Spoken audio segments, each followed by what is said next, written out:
हम बात कर रहे हैं वर्कशीट की शॉर्टकट कीज के बारे में।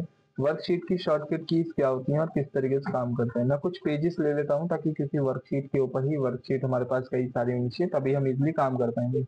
अभी हम शीट न्यू वाले टैब पर हैं। अगर हम कंट्रोल पेज अप दबाते हैं तो यहाँ से क्या है, पेज डाउन दबाने से हम आगे बढ़ रहे हैं, पेज अप दबाने से हम पीछे की तरफ जा रहे हैं। पेज डाउन दबाने से हम आगे बढ़ते हैं, मतलब कि नेक्स्ट वाली शीट के ऊपर जाते हैं, और पेज डाउन से हम प्रीवियस शीट के ऊपर आते हैं, मतलब पीछे जाते हैं। राइट, ठीक है। इसके बाद हमको मिलता है न्यू शीट। न्यू शीट देखो यहाँ पे, जैसे भी हमने अभी तो यहाँ से प्लस प्लस दबा के लिया था, हम नई शीट कैसे लेंगे, शिफ्ट F11 दबा के हम एक नई शीट को इंसर्ट कर सकते हैं। शिफ्ट F11 दबा के हम नई शीट को इंसर्ट कर सकते हैं, किसके अंदर, एक्सेल के अंदर। ठीक है। इसके बाद हमारे सामने एक और शॉर्टकट की है जिसकी है alt shift F1। Alt shift F1, इससे हम क्या कर सकते हैं, अल्ट शिफ्ट F1, यहाँ से हम इस साइड, मतलब कि अपने लेफ्ट हैंड साइड पे नई शीट ले सकते हैं, और शिफ्ट F11 से हम राइट हैंड साइड की तरफ से एक नई शीट को इंसर्ट करवा सकते हैं। ठीक है। इसके बाद इसे अगर क्लोज करना होगा तो हम यहाँ पे कंट्रोल F4 दबाएंगे तो ये शीट हमारी क्लोज हो जाएगी। कंट्रोल F4 दबाएंगे तो ये शीट हमारी क्लोज होगी। कंट्रोल N दबाएंगे तो हमारी नई फाइल इंसर्ट होके आ जाएगी। ठीक है।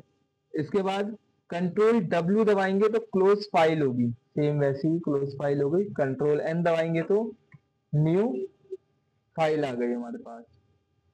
इसके बाद हम अगर नई कोई बॉक्स वगैरह ऑन करना है तो कंट्रोल F12 दबाएंगे तो हमारी एक और ओपन फाइल खुल के आ जाती है। कोई सी भी नई फाइल को हम यहाँ से ओपन कर सकते हैं। F12 दबाने से क्या होता है, हम इसी फाइल को किसी अदर नेम से, जिसे हम सेव एज कहते हैं, अदर फॉर्मेट में इसे सेव कर सकते हैं। Save as F12। Control tab से हम मदद से हम स्विच कर सकते हैं अलग अलग टैब्स के ऊपर। हमारे जितने भी टैब चल रहे होंगे उन सभी के ऊपर हम जंप कर सकते हैं। कंट्रोल शिफ्ट टैब की मदद से हम बैक जा सकते हैं, मतलब जितने बार आप टैब दबाओगे आगे पीछे जाते रहोगे। शॉर्टकट की का यूज करेंगे एडिटिंग वाली का। एडिटिंग शॉर्टकट की किस तरीके से काम करती है, देखिए हमारे पास एक डाटा वाली कोई फाइल को ओपन कर लेते हैं। फॉर एग्जाम्पल ये हमारी एक डाटा वाली फाइल है। इसके अंदर अगर मैं कोई भी चीज को लिखने जाता हूँ, लाइक मेरे को यहाँ पे बुक लिखना है, तो ये क्या हुआ, या इसको कुछ भी हम चेंजेस करते हैं तो ये पूरा का पूरा हट जा रहा है। इसको एडिट करने के लिए हमको एक शॉर्टकट की मिलती है F2। F2 से हम उस एडिट सेल को, जो पहले से नाम लिखा पड़ा है वो रहेगा, और हम इसके अंदर कुछ भी नाम को ऐड ऑन करवा सकते हैं। किसकी मदद से, F2 की मदद से। फॉर एग्जाम्पल यहाँ पे कंट्रोल H मैंने ऑन करा। अब इस बॉक्स को हटाने के लिए हम यहाँ पे कैंसिल की बटन करेंगे, तो कैंसिल दबाने के लिए हम क्या करेंगे, एस्केप का यूज करेंगे, तो ये बॉक्स हमारा हट जाएगा। एस्केप की का यूज। एंटर हमारा क्या काम करता है, एंटर ये काम करता है, या तो हम कुछ लिख रहे हैं तो वो टास्क हमारा कंप्लीट हो चुका है, या फिर हमको नेक्स्ट सेल के अंदर जाना है, तब हम इस एंटर का यूज करते हैं। कंट्रोल एंटर ये काम करता है, जैसे मान लो मैंने कुछ बहुत सारे सेल्स मैंने सिलेक्ट करे। फॉर एग्जांपल मैंने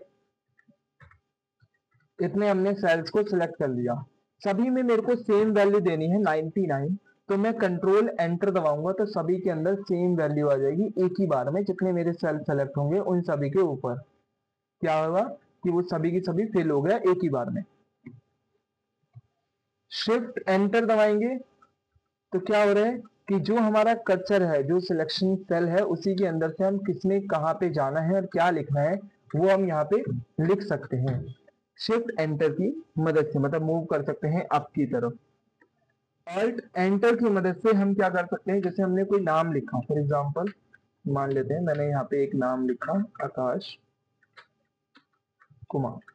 अब जो ये कुमार है ये इसी रॉ के अंदर जा रहा है, मतलब ये इसी में ही ऐसे बढ़ रहा है, बट मेरे को इसको नीचे करना है तो F2 दबाऊंगा। इसके बीच में मैं अल्ट एंटर दबा दूंगा तो ये नीचे की तरफ आ जाएगा, इसे रैप टेक्स्ट कहते हैं, वो एक्टिव हो जाएगा इसके अंदर।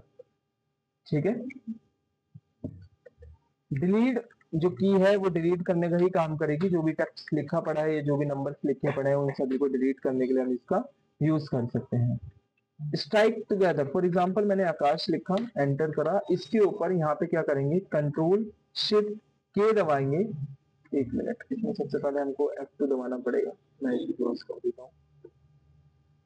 कंट्रोल ए इसको सिलेक्ट करके कंट्रोल शिफ्ट के दबाने पे स्ट्राइक टुगेदर होता है, इसमें चल नहीं रहा, हालांकि ये भी ऑन हो चुका है। ठीक है, कंट्रोल 1, कंट्रोल 1 इसकी एक प्रॉपर्टीज को खोल देता है जो कि है फॉर्मेट सेल। इस सेल के फॉर्मेट्स वगैरह खोल देता है जिसमें हम नंबर्स वगैरह को चेक कर सकते हैं, करेंसी वगैरह, accounting, dates, time, percentage, fractions, ये सारी चीजें हम इसमें कर सकते हैं एडिट। कंट्रोल शिफ्ट F की मदद से फॉन्ट सेल ही खुलता है, पर इसके अंदर हमको फॉन्ट की सेटिंग मिलती है, क्या राइटिंग रखनी है, कैसे रखना है, बोल्ड रखना है, इटैलिक रखना है, साइज क्या रहना चाहिए, कलर क्या रहना चाहिए, वो सारी चीजें हम यहाँ से चेक कर सकते हैं। ठीक है, इसके बाद हमको मिलता है कंट्रोल शिफ्ट पी, ये हमारे फॉन्ट का साइज वगैरह, ये भी वही फॉन्ट सेल ही खुलता है, एफ से भी वही खुलता है और पी से भी वही खुलता है। Control shift F, control shift P से यही काम होते हैं। अभी आज की क्या डेट है उसके लिए कंट्रोल इन्वर्टेड कॉमा का यूज करेंगे, तो आज की डेट हमारे सामने प्रेजेंट होके आ जाएगी कि आज की डेट ये है। अगर अभी की टाइमिंग चाहिए, अभी कितने बज रहे हैं, तो कंट्रोल शिफ्ट इन्वर्टेड कॉमा करेंगे तो अभी की हमारे पास टाइमिंग भी आ जाएगी कि अभी कितने बज रहे हैं, वो हमको यहाँ पे शो हो जाएगा। इसके बाद यहाँ पे हमको मिलता है करंट डेट, करंट टाइमिंग हमारी हो गई। अब है कंट्रोल शिफ्ट इन्वर्टेड कॉमा, इसकी मदद से जो चीज ऊपर लिखी हुई होगी, जैसे कि ये लिखा है ना कंट्रोल शिफ्ट इन्वर्टेड कॉमा, वही चीज नीचे आ जाएगी, सेम जो ऊपर लिखा होगा वही कॉपी हो जाएगी वैल्यू। कंट्रोल डी से क्या होता है, जैसे हमने यहाँ पे मान लो कुछ हमने सेल्स को सिलेक्ट कर रखा है, कंट्रोल डी दबाया तो वो सेम टू सेम उसी वैल्यू, वही वैल्यू हमारे हर एक सेल के अंदर आ जाएगी। ठीक है।